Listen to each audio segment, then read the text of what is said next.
Ahora sí cedo la palabra para iniciar.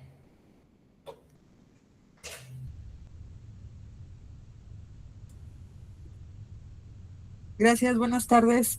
Déjenme ver si podemos compartir presentación que les tenemos preparadas.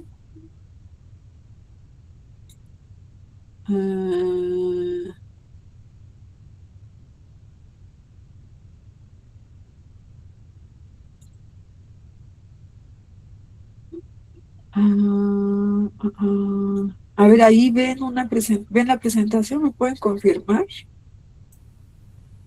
Sí se ve. Sí, sí. Listo, ya se ve. Espérame que no me deja. ¿Pero se ve en modo presentación? No aún. Pues creo que no me deja presentar. Déjenme ver. Ahí está cargando ya, ahora sí. Ajá, pero ahora no tengo manipulación de mí.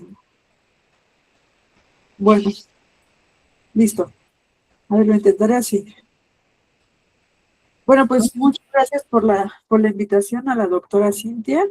Lo que les vamos a platicar ahora es pues un tema que ha sido recientemente abordado desde las neurociencias, la psicología y el campo de psicología social, y es la matrescencia como un proceso de transición hacia la maternidad asociada a la salud mental de las mujeres, y vamos a hacer, inicialmente vamos a hacer hincapié en lo que pasa en el cerebro materno.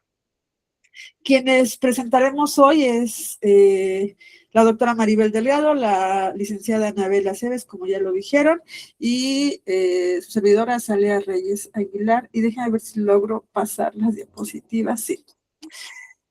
Muy bien, como les decía, la propuesta de la charla es hablarles de la matrescencia como un proceso de transición hacia la maternidad que regularmente se incluye el periodo del embarazo y el posparto temprano, que puede abarcar hasta los 2 años posparto.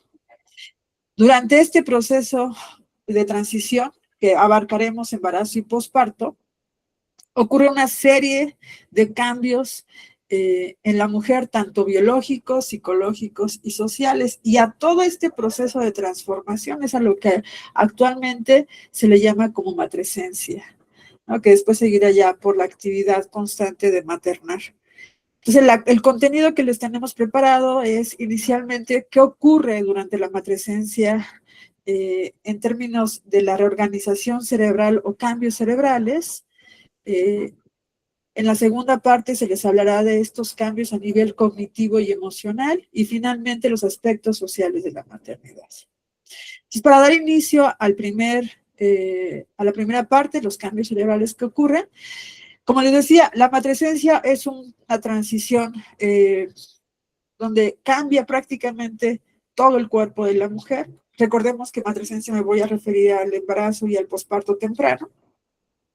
Y entre los cambios que se han estudiado incluyen al sistema nervioso, al sistema cardiovascular, donde en las gráficas lo que ven es los cambios que ocurren en cada uno de estos sistemas durante el embarazo, que el embarazo aquí está graficado previo a esta línea punteada.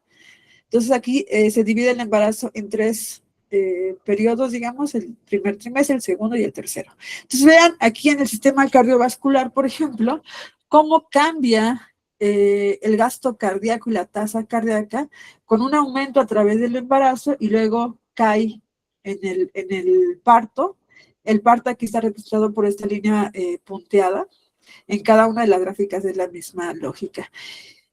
También hay un cambio brutal en el sistema inmune, porque al final tiene que haber una supresión del sistema inmune durante el embarazo para que el feto se pueda desarrollar, un feto que tiene información genética diferente, extraña a la información genética de la madre. Por lo menos la mitad de la información genética es de la parte paterna y es ajeno al sistema de la mujer. Entonces tiene que haber una modulación del sistema inmune para aceptar, convivir con el feto durante todo el desarrollo embrionario. También hay un cambio en el microbioma tanto vaginal como intestinal y oral, que va cambiando durante todo el embarazo y eventualmente en el posparto se vuelve a revertir esos cambios a como estaban inicialmente o previo al embarazo. Y el sistema endocrino, que aquí está graficado al final, pero no por ello es menos importante, el sistema endocrino es el sistema que incluye todas las hormonas del cuerpo, que van desde las hormonas del crecimiento hasta las hormonas esteroideas o sexuales, que son las que vemos aquí, principalmente dos hormonas esteroideas, los estrógenos y la progesterona, que vemos aquí cómo van incrementando también a través del embarazo, ¿no? Y caen abruptamente en el parto. Okay, entonces, todos estos cambios coordinados, sistematizados, que ocurren en el cuerpo de la mujer durante el embarazo y el posparto, se le considera como una reorganización funcional que inicialmente, y por estudios en animales, en ratas principalmente, animales de laboratorio, se ha enfocado o se cree que estos cambios están orquestados por el sistema endocrino. Como les decía, hay dos hormonas que juegan un papel importantísimo en el mantenimiento del embarazo, que es el estrógeno y la progesterona. En un estudio del 2024, relativamente reciente, se fue midiendo los niveles de estas dos hormonas esteroideas durante las diferentes semanas del embarazo. En la gráfica, en el eje de las X, vemos las semanas de embarazo, que normalmente a los 40 es cuando ocurre el nacimiento, y vean cómo va incrementando la cantidad, los niveles de estas dos hormonas de manera continua durante todo el embarazo, hasta llegar a niveles sumamente altos, ¿no? Niveles en los que en ninguna otra etapa de la vida de la mujer se van a alcanzar estos niveles tan altos del estrógeno y la progesterona. Una vez que ocurre el nacimiento, cae abruptamente los niveles de estas dos hormonas, que se vienen o continúan la presencia de otras hormonas como la oxitocina y la prolactina, asociadas ya a conducta de crianza como lactancia. Pero este incremento de estas hormonas se ha asociado, como les decía, en la coordinación de toda esta reorganización funcional de otros sistemas o de los otros sistemas corporales de la mujer. Particularmente en lo que me voy a centrar en esta primera parte son los cambios que ocurren a nivel del sistema nervioso, principalmente a nivel del cerebro, que se ha definido la matrescencia ahora desde las neurociencias como un periodo activo de gran plasticidad neuronal, que alcanza niveles plásticos tan altos como los que ocurren en la infancia o incluso en la adolescencia durante el neurodesarrollo. Estos cambios se centralizaron inicialmente en una estructura neuronal que se conoce como una glándula maestra, que es la hipófisis, que en el esquema de arriba, ¿sí ven mi cursor? ¿Logran verlo? Estoy moviéndolo muy cerquita de la imagen. Nada más confírmame si sí se ve. Si no, para... Se ve poquito. Se ve poquito. Ok. En el dibujo que vemos aquí en la diapositiva, en un corte sagital, ven como un chicharito, que de hecho es el tamaño de un chicharo esta glándula, que está justamente debajo del hipotálamo. Esa estructura es una glándula que se le llama hipófisis o pituitaria, y esa región se considera como la glándula maestra porque es la que orquestará a todas las otras hormonas y con ello la liberación a todas las demás glándulas y con ello la liberación de todas las hormonas que van a regular muchos mecanismos fisiológicos, entre ellos el embarazo, como la liberación de progesterona y estrógenos. Entonces, esta región ha sido central en el estudio de los cambios cerebrales durante el embarazo. Inicialmente, como les decía, se ha estudiado en animales de laboratorio y se ha encontrado que esta región incrementa su tamaño durante el embarazo. Y esto ha sido confirmado ahora en mujeres, que desde iniciales de los 1900 hubo un reporte de una mujer embarazada que mostró un incremento en el tamaño de su hipófisis. Después vinieron otros estudios y ya recientemente en el 2017 lo que se ha reportado es en un grupo de 25 mujeres que transitaban por el embarazo, se midió el volumen de su glándula pituitaria, que es en la imagen de abajo. Ahora sí lo que ven punteado en una línea roja es el volumen de la pituitaria de una imagen por resonancia magnética. Se midió el volumen antes del embarazo, que es lo que ven en el primer conjunto de datos de la gráfica, después del embarazo y luego 2 años después en el posparto. Y lo que vemos es que pre y post embarazo hay un ligero incremento de esta glándula y después un decremento en el posparto. Esto es una característica que se describió inicialmente en animales y que ahora se confirma en mujeres. Y recalco esto porque se sabe muy poco de estos cambios cerebrales a nivel de humanos, es decir, de las mujeres. Y que mucho de lo que sabemos del famoso cerebro materno es que se ha estudiado en animales de laboratorio. Y apenas hace una década es que ha iniciado el estudio del cerebro materno en mujeres, ¿no? Sin embargo, como lo dice esta diapositiva, los cambios son generalizados a nivel cerebral, no se limitan a esta región glandular primaria que es la pituitaria o la hipófisis.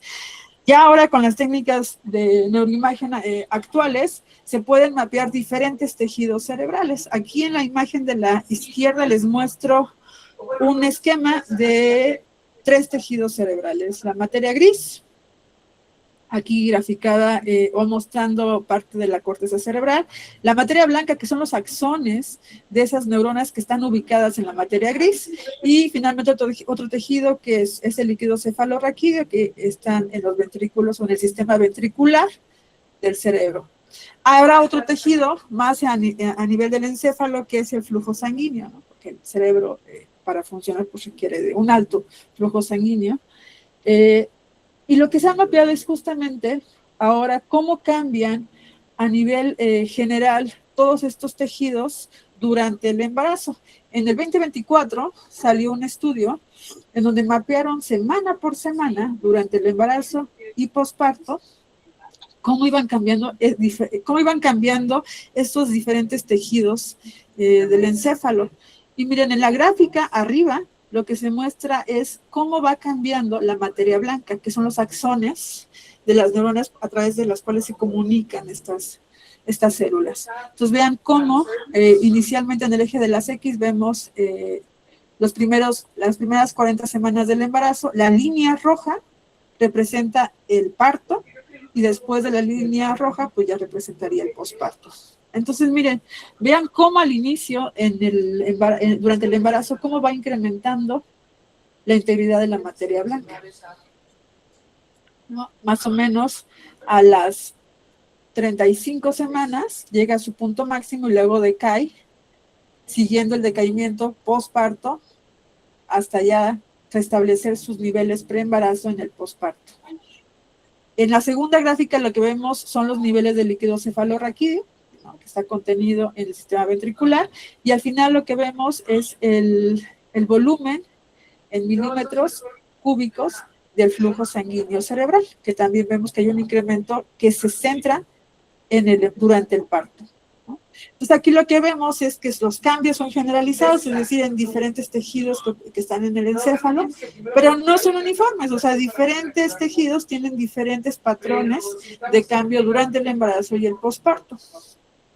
Particularmente en la materia blanca, que son esos fascículos, tractos formados por axones, que ya vimos que incrementa su integridad durante el embarazo y luego decae en el posparto. Lo que vemos ahora dividido en el gráfico de la izquierda, lo que vemos dividido es, en rosita vemos cómo es la integridad de esa materia blanca en rosita, y luego en los 3 trimestres del embarazo en verde, y finalmente durante el posparto.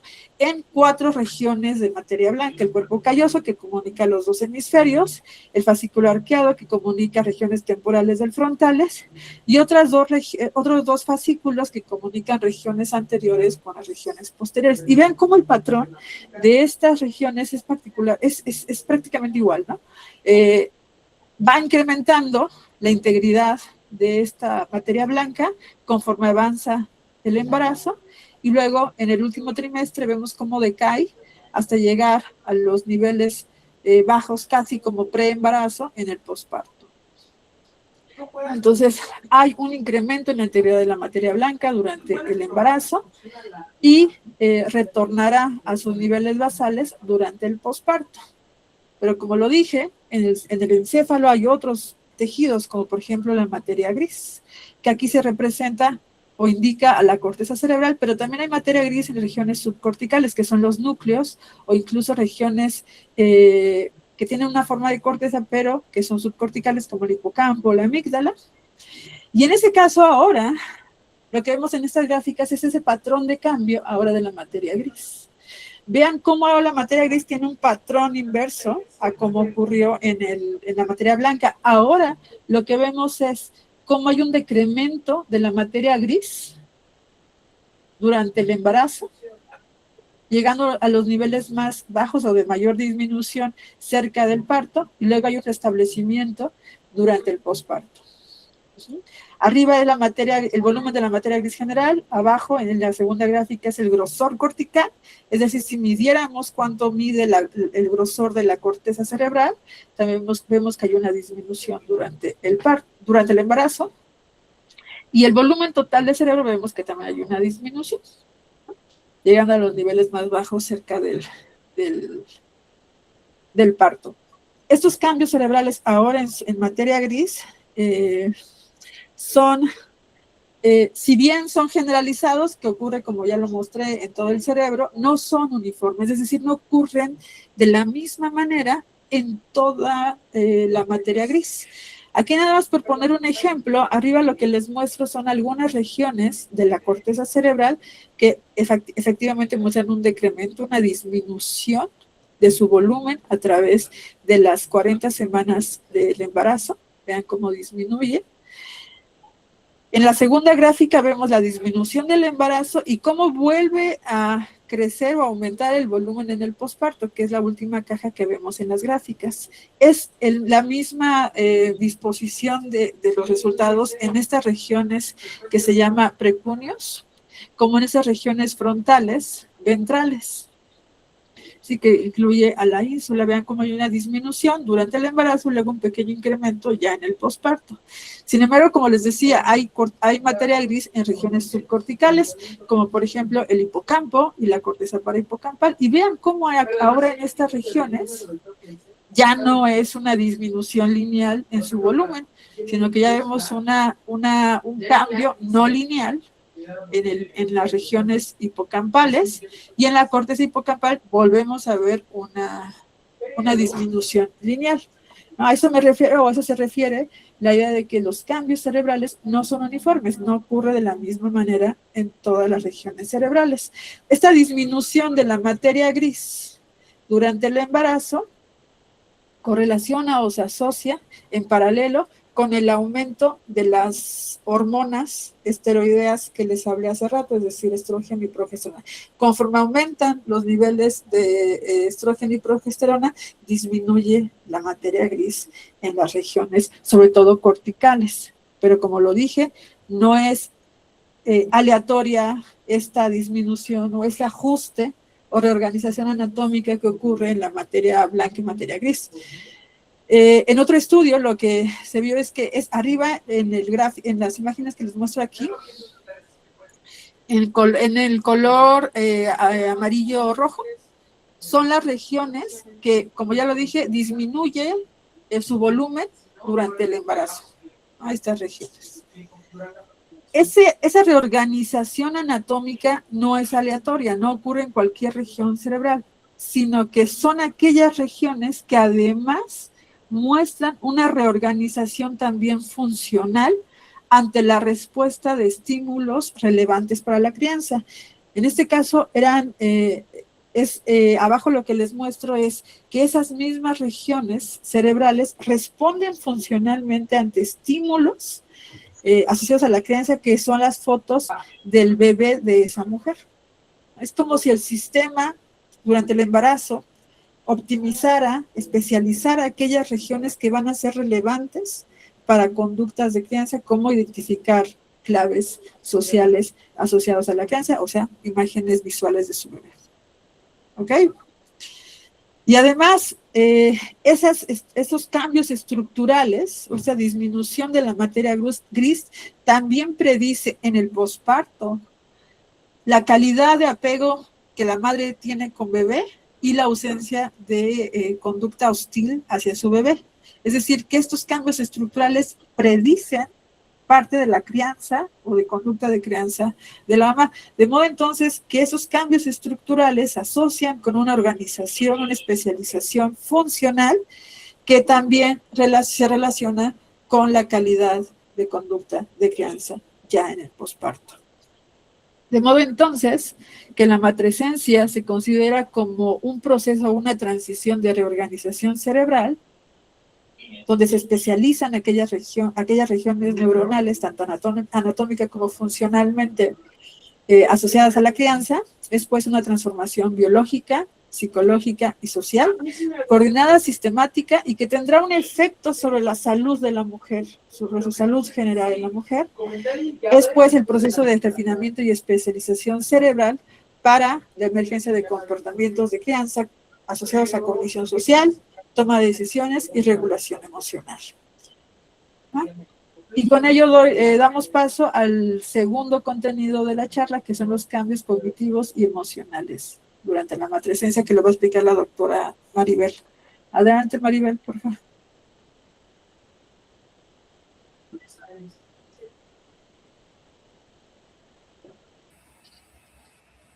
Sí, gracias, Asa. ¿Me escuchan bien?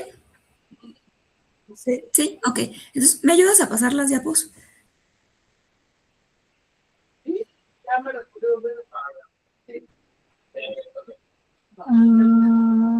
¿Sí la ves?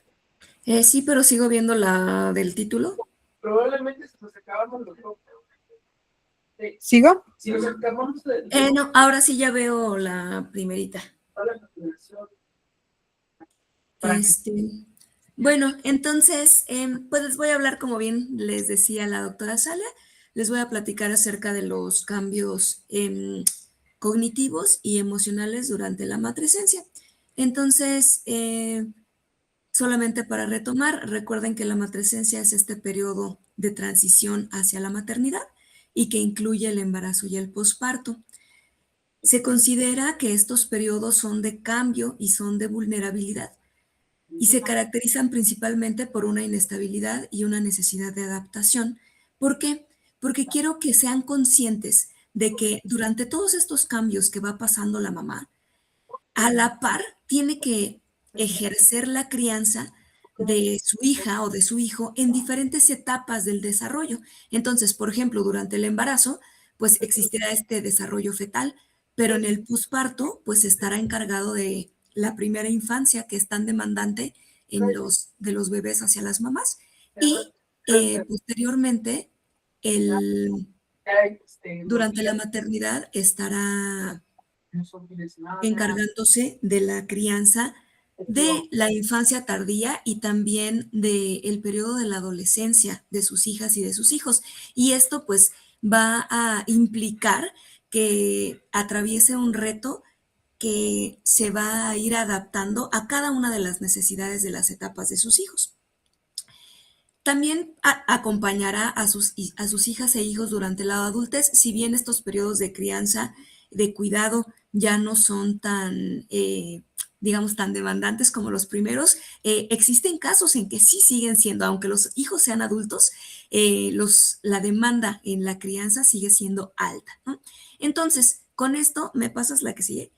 Podemos pensar, como ya bien nos decía la doctora Salia, que la crianza implica una reestructuración tanto a nivel cerebral, pero también una reestructuración cognitiva, emocional y social en la madre. ¿Cómo hemos estudiado, cómo se ha estudiado en la literatura estos cambios cognitivos y emocionales?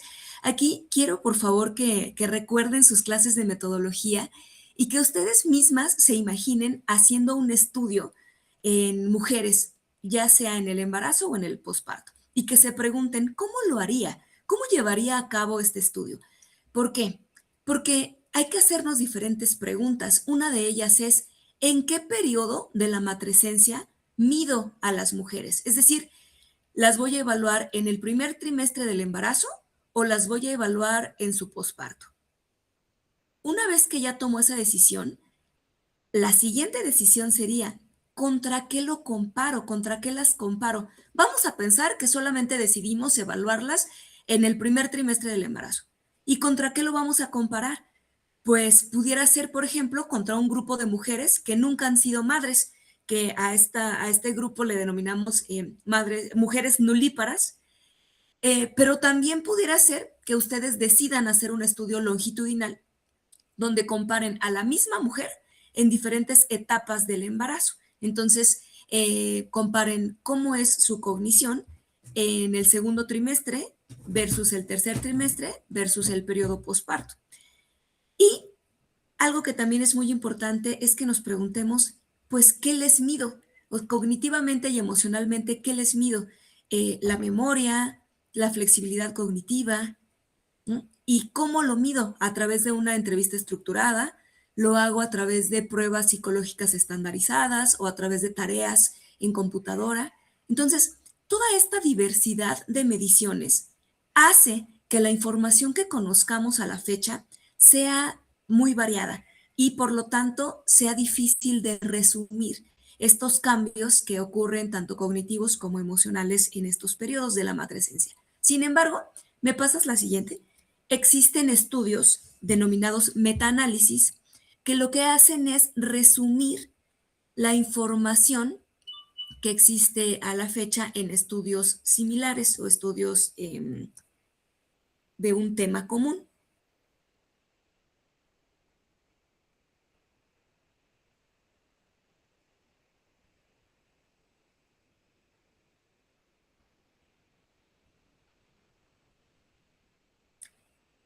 ¿Sí me escuchan?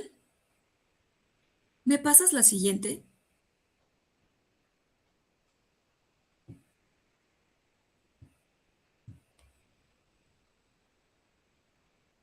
Entonces, a la fecha yo he rastreado 3 metaanálisis, uno que se publicó en el 2007, otro que se publicó en el 2012 y otro que se publicó en el 2018.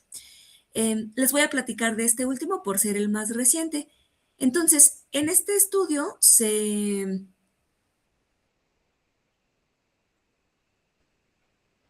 incluyeron 20 artículos con una N total de 709 mujeres embarazadas y 521 mujeres controles, es decir, que nunca han pasado por un embarazo.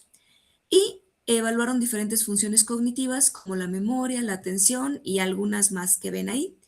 Y lo que es más importante es que uno de los criterios de inclusión era que solamente iban a comparar aquellos estudios que aplicaran pruebas psicométricas estandarizadas, por ejemplo, el WISE, el CANTAF o el PASAT, con la finalidad de que pudieran hacer un resumen de estos hallazgos, ¿no? Y entonces encontraron 2 hallazgos interesantes, uno a nivel transversal y otro a nivel longitudinal. ¿Me pasas la que sigue? A nivel transversal, lo que encontraron fue que cuando compararon solamente el tercer trimestre del embarazo con mujeres que no han estado embarazadas, vieron que existe un declive de la memoria y del funcionamiento cognitivo general. Este funcionamiento lo calcularon promediando todas estas funciones cognitivas que evaluaron. Y esto es a nivel transversal, es decir, solamente al medir un punto durante la matrescencia comparando mujeres que no han sido madres. Y a nivel longitudinal, lo que encontraron fue que comparando el segundo trimestre contra el tercer trimestre, hubo un declive también en la memoria y en el funcionamiento cognitivo general, pero este declive no se observó cuando compararon el segundo trimestre contra el tercer trimestre. Entonces, con este metaanálisis lo que les quiero transmitir es la dificultad de tener hallazgos comparables con todos los estudios que se realizan por la diversidad de formas de medición en las que se puede abordar estos cambios cognitivos durante el embarazo. Sin embargo, ya estamos observando cómo en este resumen de 20 estudios, pues se puede concluir que sí, en general, hay un declive cognitivo. ¿Por qué ocurre esto? Una explicación pudiera ser la siguiente. ¿Me pasas la que sigue, por favor? Para explicar este declive cognitivo, me voy a apoyar de esta hipótesis que se publicó en el 2018, denominada la hipótesis de los costos cognitivos de la reproducción. Y, bueno, primero, nosotras sabemos que la función cerebral es energéticamente costosa para los humanos, ¿no? La gran mayoría de los recursos energéticos que consumimos se van directamente al cerebro para poder satisfacer las demandas de todas estas funciones que realizamos en el día a día, cerebrales, funciones cerebrales. Esto pasa cuando no estamos gestando, cuando no estamos embarazadas. Cuando una mujer está embarazada, lo que pasa es que su deterioro cognitivo, por ejemplo, en memoria, en atención o en memoria de largo plazo, este deterioro cognitivo que se observa en el embarazo es debido a una compensación para satisfacer las altas demandas metabólicas que tiene este crecimiento fetal. Pero algo que quiero transmitirles que es muy bonito es que si bien existen o se comprometen estas funciones cognitivas, hay otras funciones que en lugar de comprometerse se especializan, como bien ya nos platicaba la doctora Salia. Es el caso de las funciones emocionales. Lo que pueden ver representado aquí en flechitas verdes en el cerebro es que las flechitas están hacia arriba indicando que los procesos emocionales como de reconocimiento o de regulación emocional se fortalecen o se especializan durante estos periodos de la matrescencia.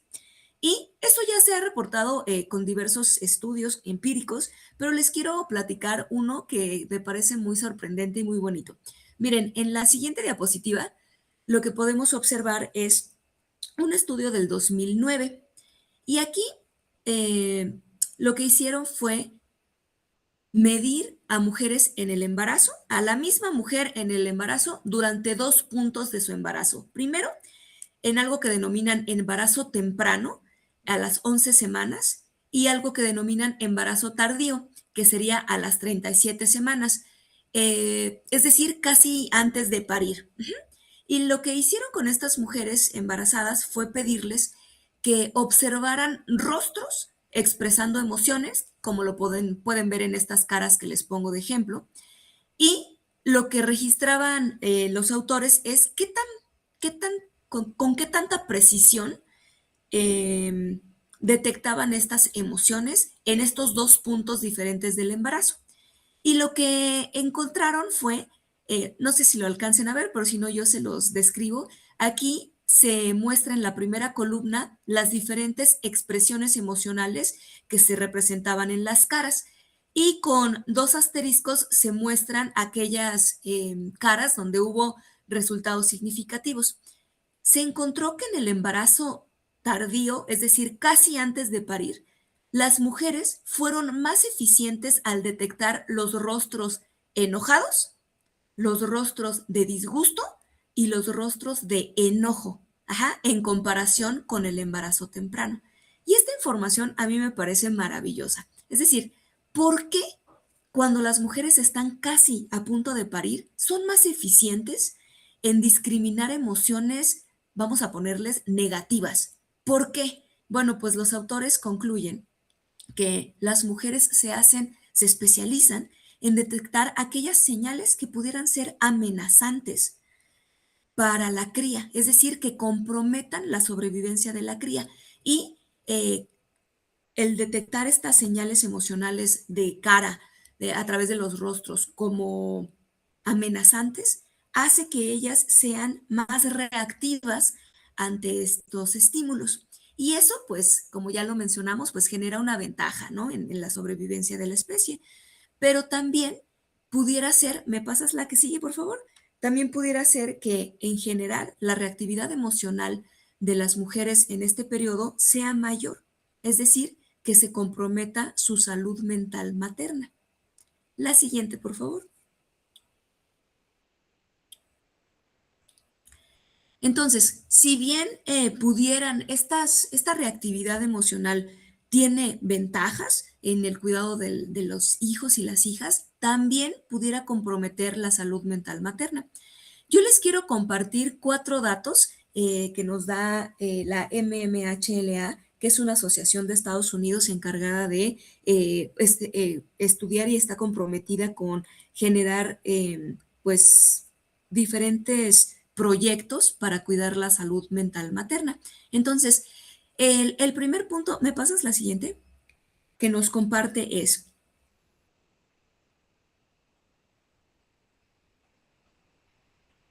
¿me pasas la siguiente?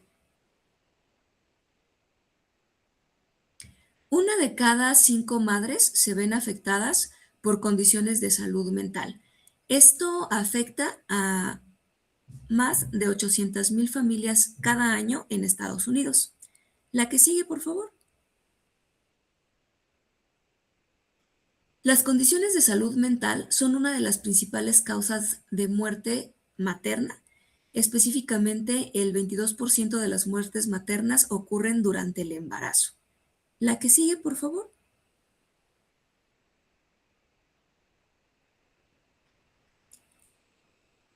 La mayoría de las mujeres, el 75%, no reciben tratamiento, lo que aumenta el riesgo de impactos negativos en su salud, en la salud de la madre, pero también en la salud de los bebés y de sus familias. Y finalmente, ¿me pasas la que sigue?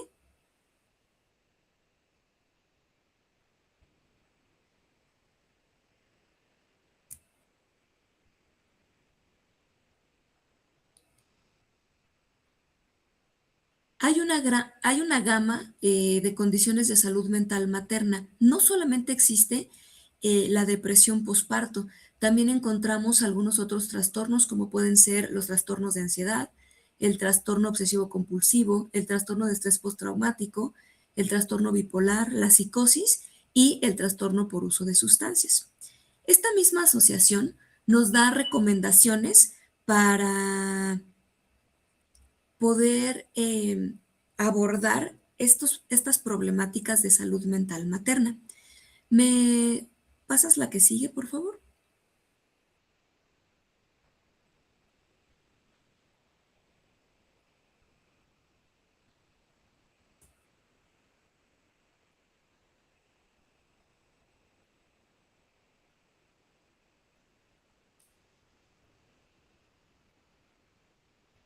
No sé si me van escuchando bien. Yo siento que hay un retraso, pero sí me siguen.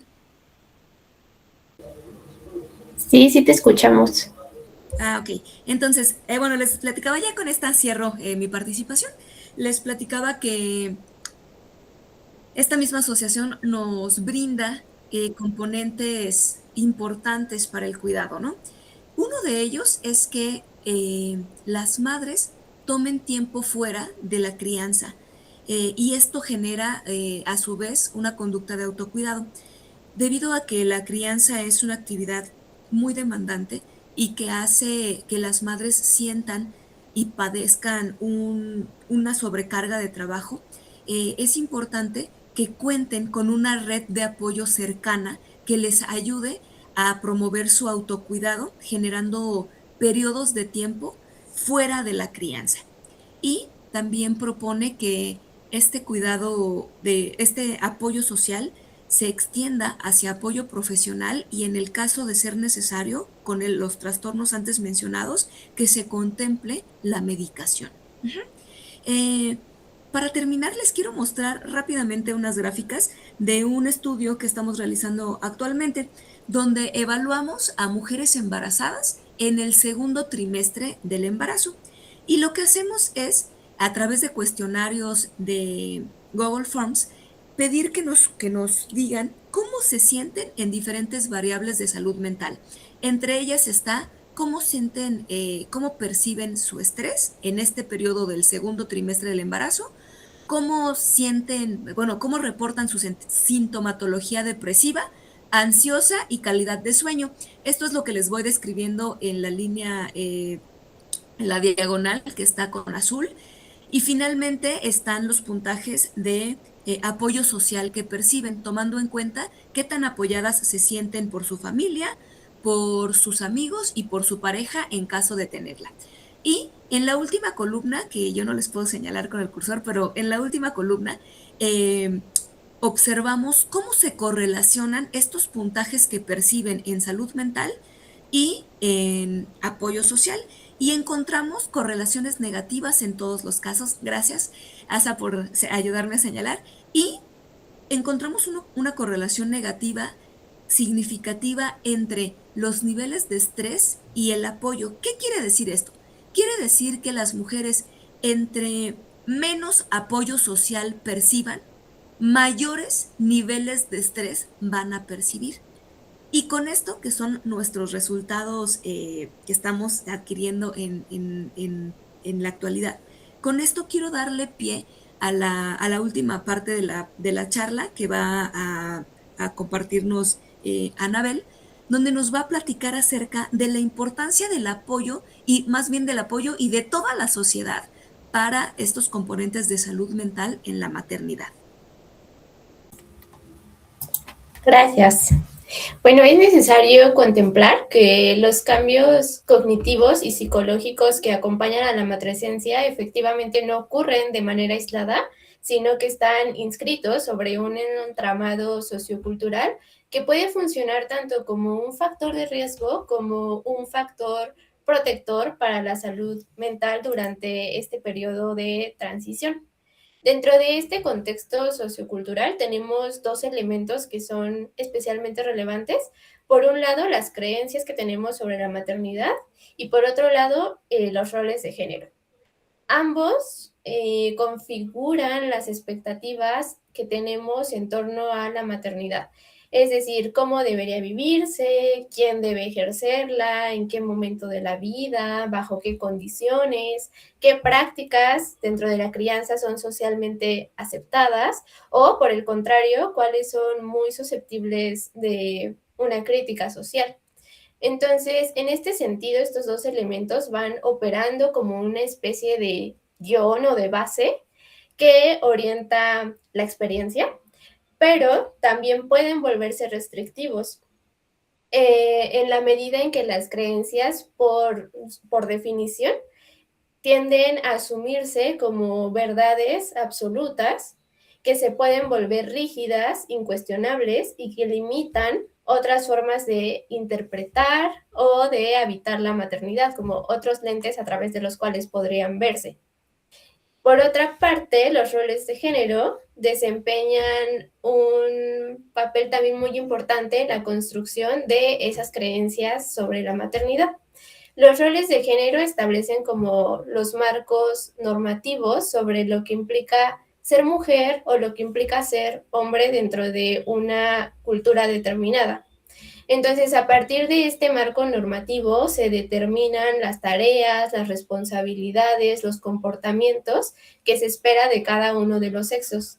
A las mujeres, por ejemplo, se les asocia con el cuidado, la sensibilidad, la entrega, la disponibilidad emocional hacia los hijos o las hijas, mientras que los hombres se les relaciona más con proveer económicamente, con autoridad o con distanciamiento afectivo. Y estas asignaciones van a organizar no solamente cómo se distribuyen las tareas de crianza dentro de las familias, dentro del hogar, sino también cuáles son las expectativas que se van a tener hacia las mujeres cuando se convierten en mamás y hacia los hombres cuando se convierten en papás y cómo debe comportarse cada quien en la parentalidad. ¿Me ayudan a cambiar la diapositiva, por favor? Okay. Es importante entender que aunque las creencias y los roles de género pueden percibirse como rígidos, esto no quiere decir que son estáticos. Al contrario, se van transformando a través de procesos de retroalimentación conforme a la experiencia y conforme a lo que se va pensando o lo que se va viviendo una vez que se empiezan a hacer tareas de crianza. Entonces, generalmente los procesos de retroalimentación, como se ilustra en la diapositiva, van siguiendo una forma circular.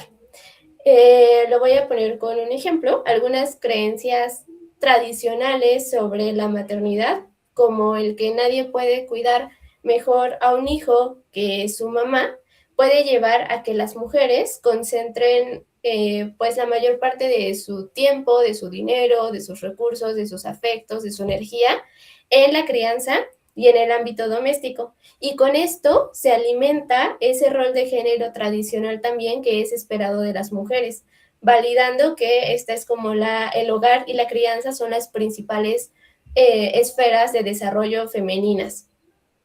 Entonces, así se van sosteniendo y se van legitimando mutuamente. Entonces, una mujer podría iniciar su maternidad teniendo ciertas creencias. Por ejemplo, que va a poder hacer una crianza equilibrada, como de forma equitativa con otras áreas de la vida, ya sea el trabajo o la escuela. Y una vez que ya está inmersa en la experiencia cotidiana de cuidar de sus hijos o hijas, se encuentra con condiciones que la llevan a modificar dichas creencias.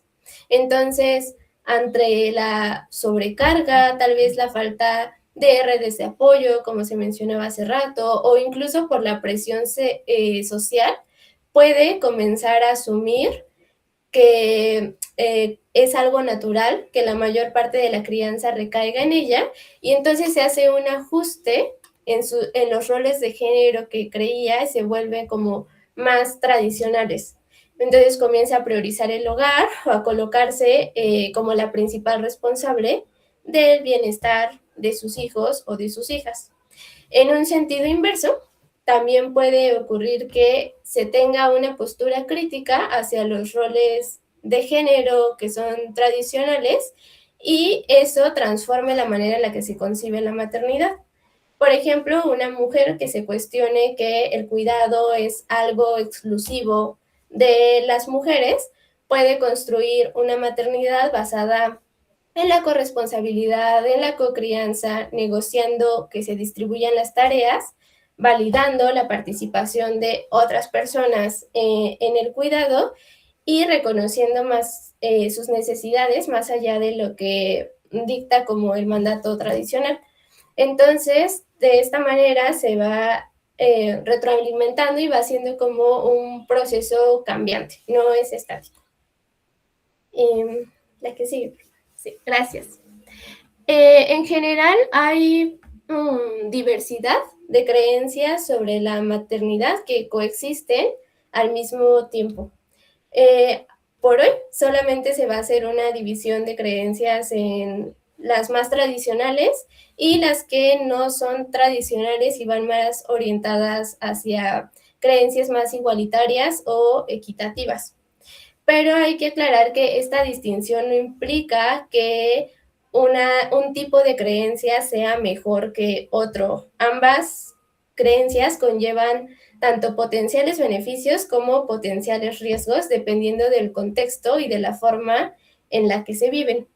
Comenzando con las creencias tradicionales, estas son las que están mayormente asociadas, respaldadas por aquellas actitudes o estereotipos de género hegemónicos y normativos.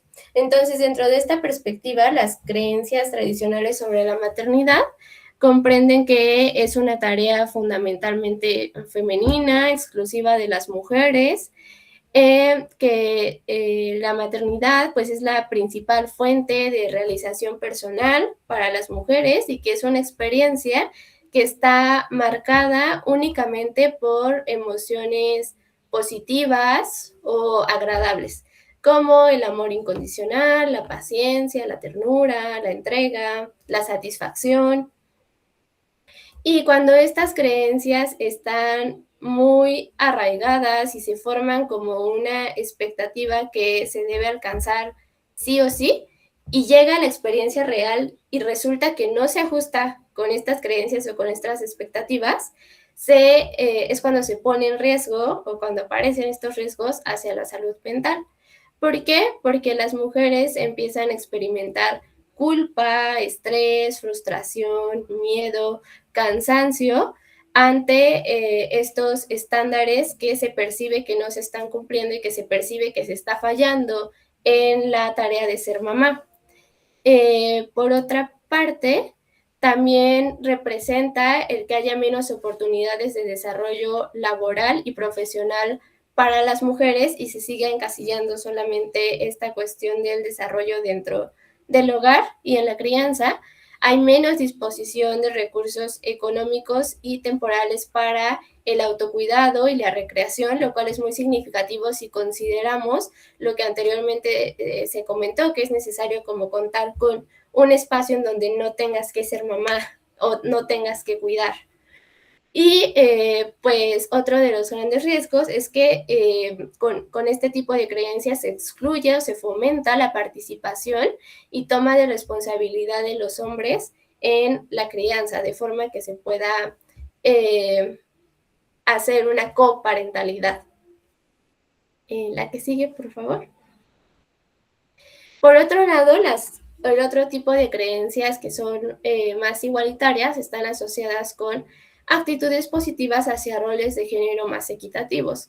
Y este tipo de creencias sitúan que hombres y mujeres pueden realizar tareas de crianza, ambos, y desarrollarse también ambos en esferas fuera del hogar. No tiene que ser uno, no tiene que ser otro, pueden ser los dos. También son creencias que van direccionadas hacia que la maternidad no es el único proyecto de vida y de realización, de éxito para las mujeres, sino que más bien la maternidad es una elección, puede o no puede realizarse, y en caso de realizarse no quiere decir que las mujeres solamente van a tener que entonces dedicarse exclusivamente a su maternidad y descuidar sus otros proyectos, sino que ambos se pueden realizar. También reconocen que la maternidad es una experiencia ambivalente, sí conlleva muchas emociones agradables, placenteras, positivas, pero también puede conllevar al mismo tiempo toda la otra gama de emociones que hace un rato mencioné, que no necesariamente se tienen que vivir de una forma agradable.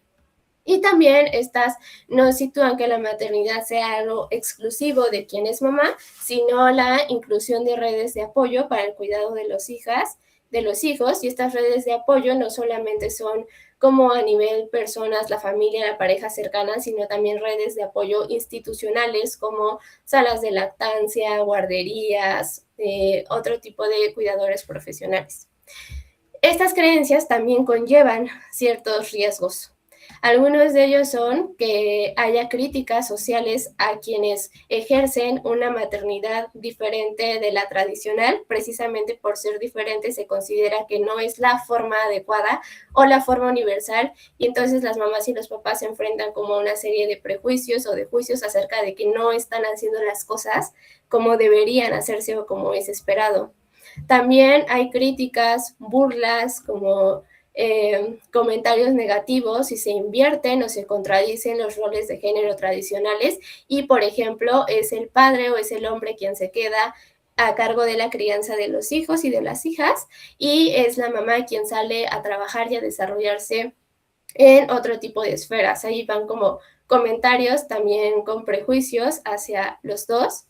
Y ahora hay como más apertura que justamente se puedan nombrar estas otras emociones que las mamás experimentan, que se puedan nombrar como toda la falta de apoyo que hay hacia las maternidades.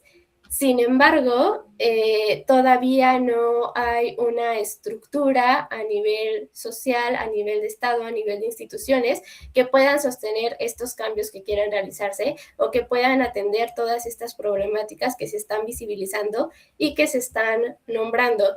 Y finalmente que esta pues carencia de apoyo, de estructura esté presente, termina disminuyendo la percepción de agencia que pueden sentir los papás y las mamás para decidir cómo ejercer su maternidad, porque más bien sienten que, bueno, su parentalidad, porque más bien sienten que deben de volver hacia lo tradicional o que es muy difícil sostener un tipo de parentalidad diferente al esperado. La que sigue, por favor. Finalmente, con esto, con estos riesgos, con estos tipos de creencia, el mensaje que se termina mandando es que no importa lo que se haga, puede ser aún así sujeto de sanciones sociales. Y entonces esto termina promoviendo que la maternidad, la parentalidad, se viva como una experiencia confusa, como una experiencia contradictoria y muy frustrante en que realmente nunca se pueden satisfacer todas las expectativas o encontrar una forma que no conlleve estos riesgos que se han mencionado. Subrayo aquí particularmente a las mamás, porque como nombraba en un principio, es muy diferente ser hombre y ser papá que ser mujer y ser mamá. Entonces, las mujeres enfrentan un gran reto en este periodo histórico en el que nos encontramos. ¿Por qué? Porque coexisten también al mismo tiempo ideales tradicionales con las propuestas o los ideales más modernos y más innovadores que constantemente están como creando un choque. Entonces, se reportan, las mujeres reportan conflictos vitales al intentar evitar exigencias que parecen como muy opuestas o muy polarizadas, ¿no? Por un lado, se promueve, incluso de repente se les exige que no se descuiden esto del autocuidado, el desarrollo profesional, académico, personal, no solamente el desarrollo de los hijos, de las hijas, y una mayor participación en la esfera pública. Y por otro, persisten mandatos que colocan, pues, sobre ellas, sobre nosotras, la responsabilidad principal del cuidado, de la crianza, de sostener el hogar y la familia. Y entonces, estas demandas de repente se plantean como si pudieran alcanzarse en un equilibrio perfecto, sin tener ningún costo, y pues esto resulta poco realista, incluso algo inalcanzable. Entonces de ahí emergen como algunas preguntas significativas en las mujeres que causan conflicto. O sea, por ejemplo, ¿cómo puedo avanzar en un ámbito de desarrollo, no sé, personal, profesional, sin sentir que estoy abandonando, traicionando el otro, que es hogareño, que es de crianza? ¿Y cómo se puede sostener un estilo de vida que está atravesado por estas expectativas que parecen muy opuestas? Entonces aquí también pensemos en la demanda cognitiva, en la demanda psicológica que ello genera, en cómo debe leerse, procesarse, en qué contextos la forma de llevar a cabo mi maternidad o mi comunicación puede ser bienvenida, y detectar señales para también discriminar en qué otros contextos o con qué otras personas no. Eso no se puede hacer. Entonces es confuso porque es como un mismo acto en un lugar puede ser bien recibido y activar circuitos de recompensa y de apego hacia el bebé, y ese mismo acto en otro lugar y en otro contexto puede ser completamente criticado y activar mecanismos de ansiedad o mecanismos como de emociones displacenteras. Entonces, se vuelve fundamental reconocer estas tensiones y contradicciones al momento de interpretar los cambios cognitivos, la experiencia psicológica y las explicaciones que construimos incluso desde este lado de los discursos académicos. Situar que lo biológico, neurológico, lo psicológico que veíamos anteriormente puede configurarse desde la fuera y desde este contexto social también. Y para finalizar, pues, ¿qué podemos hacer? ¿Qué factores protectores podemos insertar dentro de la sociedad? El primero, pues, concientizar cuestionar las creencias sobre la maternidad que tenemos, no solamente sobre cómo debería ser nuestra maternidad, sino también lo que esperamos de las mujeres que son madres a nuestro alrededor y evaluar si son expectativas realistas o si están como idealizadas. Normalizar y nombrar el espectro de emociones que se viven dentro de la maternidad y con ello pues escuchar, acompañar, contener, preguntar en lugar de asumir cuando las mujeres se animan a visibilizar que tal vez no le están pasando tan bien como se dice al momento de estar criando. Fortalecer las redes de apoyo, eliminar los estigmas alrededor de pedir ayuda. Pedir ayuda no representa un fracaso como mamá, sino más bien una acción también de autocuidado. También participar en iniciativas, en encuestas de opinión, en propuestas que estén orientadas a la mejora de salud materna, que va desde promover espacios para que se pueda criar también en el trabajo, en el desarrollo profesional, como también incluso que pues los permisos, las licencias para maternar ya no solamente estén dirigidas hacia las mamás, sino también hacia los hombres y puedan también ejercer pues su responsabilidad. Por otra parte, ser tolerantes ante la diversidad de maternidades y parentalidades, reconocer que no hay una única forma universal que es la correcta de garantizar que el bienestar de los niños y las niñas se cubra, se nutra, sino que justamente cada quien hace su maternidad de la forma en la que puede llevarla a cabo con los recursos que tiene y que a lo mejor está de más como hacer un comentario crítico. Y por último, pues del lado de profesionales de la salud, brindar atención que esté libre de prejuicios y de estereotipos, haciendo más énfasis en los recursos que las mamás ya tienen y en la posibilidad de agencia más que en aquello que podríamos detectar como deficiencias o que quisiéramos corregir porque dentro de lo que nos enseñaron así no se hace, sino más bien mirar con curiosidad cómo es que a pesar de todo lo que tienen que pasar las mamás, aún así están presentes y aún así continúan aquí. Entonces, pues sí, esa es como la atención. Y pues sería todo por la charla. De nuestra parte, quisiéramos agradecerles por la atención, agradecer nuevamente la invitación a formar parte de este evento y les compartimos nuestros medios de contacto por si quieren continuar la conversación, mandar alguna pregunta, algún comentario o también pues mantenerse al tanto de otros proyectos que se están llevando a cabo dentro del laboratorio.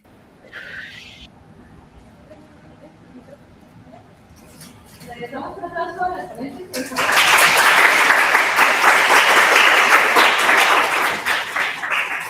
Ya no les queda tiempo para preguntas, pero si alguno de ustedes tiene alguna pregunta, les puedo pasar el correo de las ponencias. Voy a pasarlo.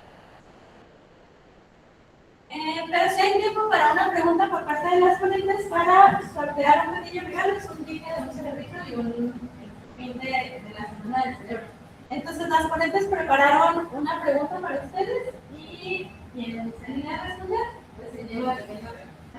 Adelante, Natalia, Anabel o Maribel, no sé quién quiera hacer la pregunta. Anabel, ¿quieres hacerla? Claro.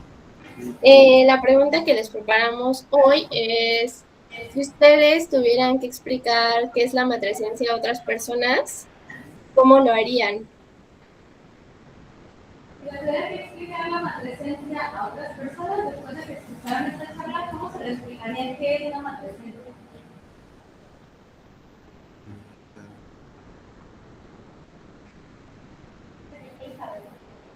¿Están poniendo?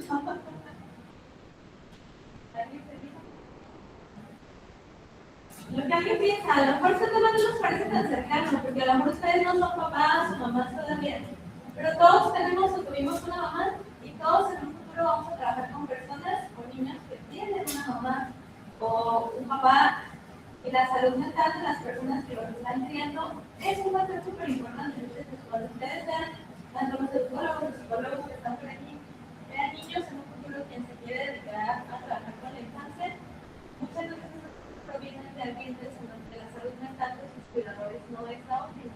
Y muchas de estas variables van a impactar en las conductas o en la forma en la que aprenden esos niños a los que ustedes van a ver. Entonces, no es de todo descuidado, de todo lejano ustedes, ¿no? Si descuidamos esa parte, o si ustedes quieren ser papás o mamás, conocer sobre esos temas es relevante, ¿no? Entonces, a ver, aquí se anima para allá dejarlo así, también para allá poder descubrir los ponentes. ¿Qué es la presencia? ¿Cómo se lo explicaré a alguien? Adelante. Pues siento que son los cambios psicológicos, emocionales, sociales que tiene pues, la mujer con su mamá, ¿no? O sea, como, es que siento muy fácil, pero siento que es muy complejo. Como decía el cambio, no, se te mueve todo el chip al por ser mamá. Muy bien. ¿Qué dicen nuestros ponentes? ¿Sí han escuchado la respuesta, Reine?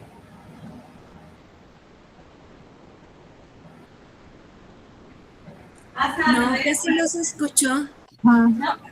Iridian comentó, ¿ya olvidé todos los demás?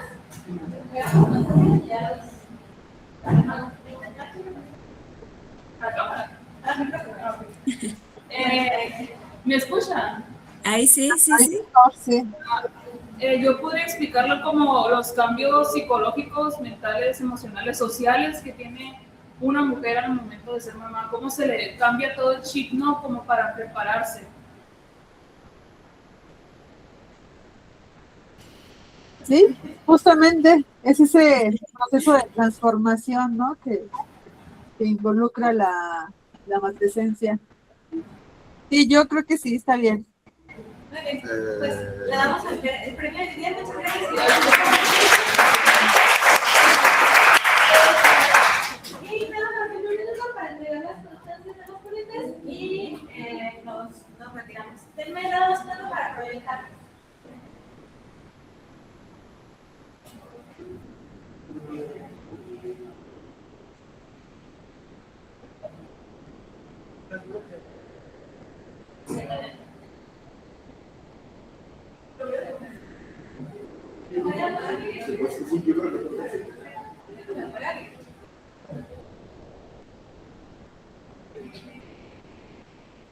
El día ya nos va a hacer el reporte de hacer la entrega de constancia, nada más que hacer el reporte.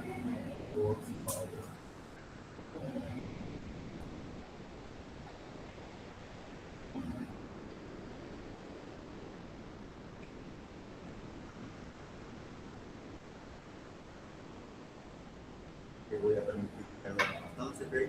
Universidad Autónoma de Baja California, Facultad de Ciencias Administrativas, Sociales e Ingeniería, otorga la presente constancia a la licenciada Anabel Acevedo Gómez por su participación como ponente de la conferencia Matresencia y Salud Mental, lo que pasa en el cerebro materno, en el marco de la Semana del Cerebro 2026 de la Facultad de Ciencias Administrativas, Sociales e Ingeniería, casi, llevada a cabo el 14 de abril de 2026 a las 12. En modalidad híbrida en el aula magna, dicho evento tuvo como objetivo la divulgación de las neurociencias y estuvo dirigida al público interesado no especializado por la Organización Plena del CER, Mexicali, Baja California, 14 de abril de 2026, firma la doctora Griselda Guillén Ojeda, directora, y la doctora Cintia Torres González, organizadora del evento. Y de igual manera se otorga la misma constancia a la doctora Azaela Reyes Aguilar y a la doctora Maribel Delgado Herrera. Un aplauso para la gente.